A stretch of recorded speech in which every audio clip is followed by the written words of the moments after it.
90 రోజుల కోర్సు పూర్తి చేస్తే చాలు 100% ప్లేస్మెంట్ సపోర్ట్ తో సాఫ్ట్వేర్ జాబ్ మీ సొంతం. వెంటనే కోడ్ జ్ఞాన్ డెస్టినేషన్ ని సంప్రదించండి.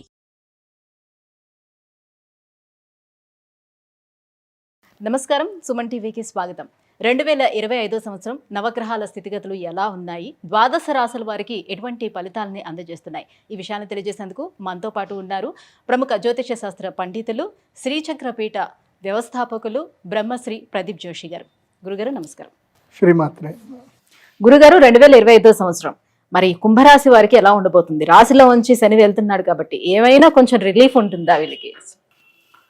శ్రీ గురుభ్యో నమః. శ్రీమాత్రే నమః. కుంభరాశి వాళ్ళకి నేను చెప్పేది ఏంటంటే, ఇప్పుడు ఏలినాటి శని ఇంకా 2.5 సంవత్సరాలు ఉంది. సో వాత పెట్టాడు, తర్వాత వెన్న కూడా పెట్టాడు, అయిపోయింది. ఇప్పుడు హీలింగ్ టైం ఇది. It's time to heal. ఇప్పుడు గతమును వదిలేసుకోవాల్సిన టైం, గతము నుంచి గుణపాఠాలు నేర్చుకోవాల్సిన సమయం ఇది. కుంభరాశి వాళ్ళకి గతంలో ఏమేం జరిగాయి వాటన్నిటి మీద ఒక గుణపాఠం నేర్చుకోవాలి. నేర్చుకొని ఇప్పుడు సక్సెస్ఫుల్గా ఒక స్కిల్ నేర్చుకోవాల్సిన టైం ఇది. ముఖ్యంగా యంగ్స్టర్స్ చెప్తున్నాను, 20 ఏళ్ళ నుంచి 40 ఏళ్ళ మధ్యలో ఉండేటువంటి వాళ్లకు ఈ ఇంకా 2.5 సంవత్సరాల పాటు స్కిల్, ఏదైనా ఒక స్కిల్ని ఓన్ చేసుకోండి. తర్వాత మీకు లక్ వస్తుంది, నేను చెప్తున్నా. సో స్కిల్ని ఏదైనా ఓన్ చేసుకోండి తప్పకుండా. ఉద్యోగము చేయొచ్చు, కానీ దాంతోపాటు స్కిల్ తప్పకుండా నేర్చుకోండి. ఇట్స్ టైమ్ టు లెర్న్, అదొకటి. కానీ ఈ సంవత్సరం డబ్బులు విపరీతంగా వస్తాయి. ఇటు డబ్బు వస్తుంది, ఇటు కష్టము వస్తుంది, రెండూ ఉంటాయి. వచ్చిన డబ్బు పోతుంది, జేబుకు చిల్లు పడుతుంది, కానీ జేబులో డబ్బులు పడతాయి. సో మీరు చిల్లు పట్టింది అని ఆపడానికి ట్రై చేయకండి. ఇప్పుడు అంతే, ఎక్స్ప్లోర్ అవ్వాల్సిందే. ఇప్పుడు నీకు అవసరం ఉన్నా లేకున్నా నీ ఫ్రెండ్స్ తోటో అక్కడిక్కడ తిరుగు, బిజినెస్ల గురించి అన్నిటి గురించి తెలుసుకో, ఎక్స్ప్లోర్ చెయ్యి. తర్వాత డబ్బులు సంపాదిస్తావు, రాబడి మార్గం వస్తుంది, వచ్చినవి కూడా పోతాయి కూడా. కానీ ఇది ఒక మంచి అనుభవాన్ని మాత్రం మిగిలిస్తుంది. మీకు మంచి బిజినెస్ మ్యాన్గా తయారు చేసే అవకాశాలు అయితే ఉంటాయి. ఇప్పుడు కుంభరాశి వాళ్ళు మంచి బిజినెస్ మ్యాన్ అవుతారు. ఇప్పుడు ఏంటంటే కనుక, ఇప్పుడు మనం ఒక శిల్పాన్ని చెక్కుతున్నాము, కానీ అది ఇంకా పూర్తి చేయలే. పూర్తి చేయకన్నా మునిపే శిల్పాన్ని చూడకూడదు, పూర్తి చేయకన్నా మునుపు దాన్ని వదిలేయకూడదు. ఇంకా నాతో అయిపోయింది. ఇప్పుడు ఉదాహరణకి మనము ఒక 100 అడుగులు తవ్వితే నీళ్లు పడతాయి, కానీ 99 అడుగులు తవ్వేసి ఇంకొక అడుగు తవ్వకుండా వదిలేస్తాం చూడు, అదే జరుగుతుంది కుంభరాశి వాళ్ళకి. So do your best. నేను చెప్పేది కుంభరాశి వాళ్ళకి, మీ బెస్ట్ ఎంత ఉందో అంత ఎఫర్ట్స్ పెట్టండి, మీరు సక్సెస్ఫుల్ అవుతారు. ఇప్పుడు ఎఫర్ట్స్ పెడితే వాళ్ళకి ఆ బీజం పడుతుంది. సో మళ్ళీ తృతీయ గురువు వచ్చి మళ్ళీ 7వ గురువు వచ్చేసరికి దానికి ఫ్రూట్స్ స్టార్ట్ అవుతాయి. ధనుసు రాశి వాళ్ళకి ఎట్లాగైతే ఫ్రూట్స్ ఎట్లా వస్తాయో అట్లా ఇప్పుడు కుంభరాశి వాళ్ళకి ఇప్పుడు మీరు బీజం పెడితే మీకు దాని యొక్క ఫ్రూట్స్ ముందు వస్తాయి. కాబట్టి 100% ఎఫర్ట్స్ పెట్టండి, ఎక్కడ కూడా నీరస పడకండి, వదిలేయకండి. అండ్ నిరాశ అస్సలు పడకండి. ఇది నిరాశ పడే సమయం అయిపోయింది, గివప్ చేస్తారు. గివప్ చేయకండి. నేను కూడా ఇదే టైంలో నేను గివప్ చేద్దాం అనుకొని రెడీ అయిపోయా, కానీ గివప్ చేసుకోవాలా. మా అమ్మ గుర్తుకొచ్చింది కాబట్టి నేను గివప్ చేయలే, బయటకు వచ్చేసా. లేదంటే నేను గివప్ చేసుకునేటువంటి సేమ్ టైం కరెక్ట్గా ఏళ్ళనాటి శని అయిపోయే టైంకి గివప్ చేస్తారు చాలామంది. ఇంకా నా వల్ల కాదు అనుకుంటారు. అయితే తాడో లేకపోతే బ్లేడో అంటారు. తాడు లేదు, బ్లేడు లేదు, తగ్గేదలా పరిగెత్తాలి, అంతే.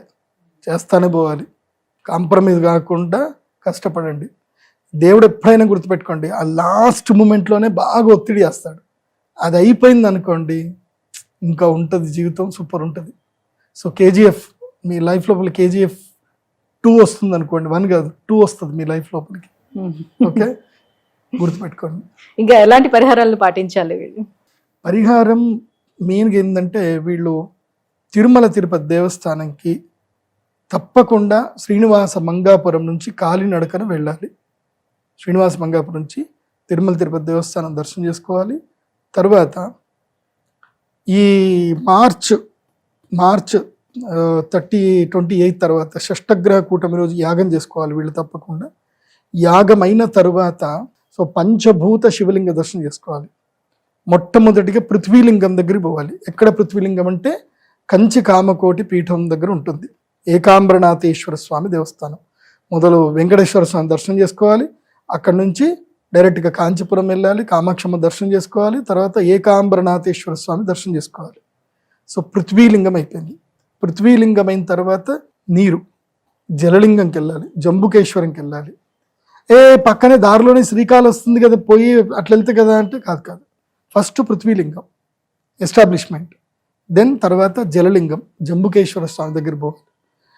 జలలింగం తర్వాత అగ్నిలింగం అరుణాచలం పోవాలి.